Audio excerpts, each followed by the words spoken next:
భక్తులందరూ ఎంతో భక్తి శ్రద్ధలతో జరుపుకునే మాసం కార్తీక మాసం. ఈ కార్తీక మాసం ఈ 1వ తేదీతో ముగుస్తోంది. మరుసటి రోజు పోలిపాడ్యమిని భక్తులు వైభవంగా జరుపుకుంటారు. ఆ తర్వాత నుంచి మార్గశిర మాసం ప్రారంభమవుతుంది. ఈ పోలిపాడ్యమినే పోలి స్వర్గం అని కూడా పిలుచుకుంటారు. ఈరోజు మహిళలందరూ కూడా దగ్గరలోని నదుల్లో, చెరువులలో లేదా ఇంటి వద్ద నీళ్లల్లో దీపాలను భక్తి శ్రద్ధలతో వదలాలి. ఈ దీపదానం కూడా చేయాలి. ఈ చివరి రోజున దగ్గరలోని శివాలయానికి వెళ్ళి ఆ శివునికి అభిషేకాలు, పూజలను భక్తి శ్రద్ధలతో జరిపించాలి. ఈ నెలంతా దీపాలను వెలిగిస్తారు భక్తులు. అలాగే ఈ పోలిపాడ్యమి రోజున 30 వత్తులతో దీపాలను వెలిగించడం ఎంతో విశిష్టతను సంతరించుకుంది. అరటి దొప్పలలో దీపాలను వెలిగించి ఆ నీటిలో వదలాలి. ఆ తరువాత 3 సార్లు నీటిని తోస్తూ నమస్కరించుకొని ఆ పోలి స్వర్గం కథను భక్తితో వినాలి. ఈ పోలి కథ అనగా ఏమి అంటే, ఒక ఊరిలో ఉమ్మడి కుటుంబం ఉండేది. ఆ కుటుంబంలో 5గురు కోడళ్ళు ఉండేవారు.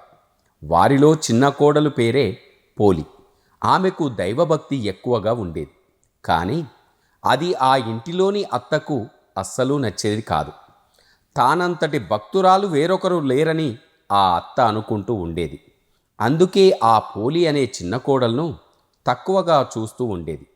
మిగతా 4 కోడళ్లతో పూజలు, వ్రతాలు భక్తితో చేయించేది. ఈ కార్తీక మాసం రాగానే అత్త తన చిన్న కోడలు అయిన పోలిని మినహాయించి మిగతా కోడళ్ళందరితో కూడా భక్తితో పూజలు చేయించాలని గుడికి తీసుకువెళ్ళేది.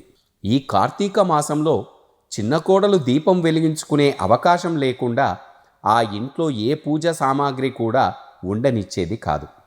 కానీ పోలి మాత్రం ఆ దేవుడిపై భక్తితో పెరట్లో ఉన్న పత్తి చెట్టు నుంచి కొద్దిగా పత్తిని తీసుకొని వత్తులుగా చేసుకొని ఆ కవ్వానికి ఉన్న వెన్నెను రాసి దీపాన్ని వెలిగించేది. ఆ దీపం ఎవరికీ కనిపించకుండా దానిమీద ఒక బుట్ట బోర్లించేది. ఇలా కార్తీక మాసమంతా కూడా పోలి అదే భక్తితో ఆ శివకేశవులకు పూజలు జరుపుకుంది.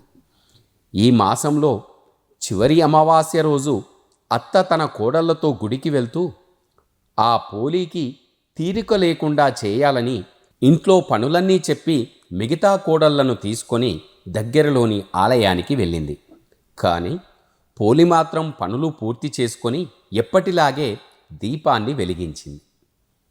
ఎన్ని అవంతరాలు వచ్చినా పోలి మాత్రం తన భక్తిని విడిచిపెట్టలేదు. ఆమె భక్తికి మెచ్చిన దేవతలు ప్రాణాలతో ఉండగానే ఆ పోలిని స్వర్గానికి పుష్పక విమానంలో తీసుకువెళ్లేందుకు వచ్చారు. గుడి నుంచి అప్పుడే తిరిగి వచ్చిన అత్త, మిగతా కోడళ్ళు వాళ్ళు తమ కోసమే వచ్చారని, స్వర్గానికి మమ్మల్నే తీసుకువెళ్తారని అనుకుంటారు.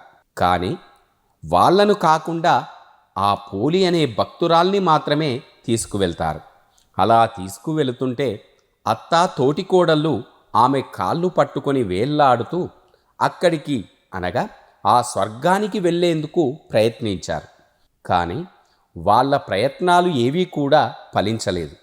ఏ కల్మషం లేకుండా దీపాన్ని వెలిగించిన పోలికి మాత్రమే స్వర్గలోక ప్రాప్తి ఉందని చెప్పి దేవతలు వారిని విడిచిపెట్టి పోలిని అనే భక్తురాల్ని మాత్రమే ఆ స్వర్గానికి తీసుకువెళ్ళారు.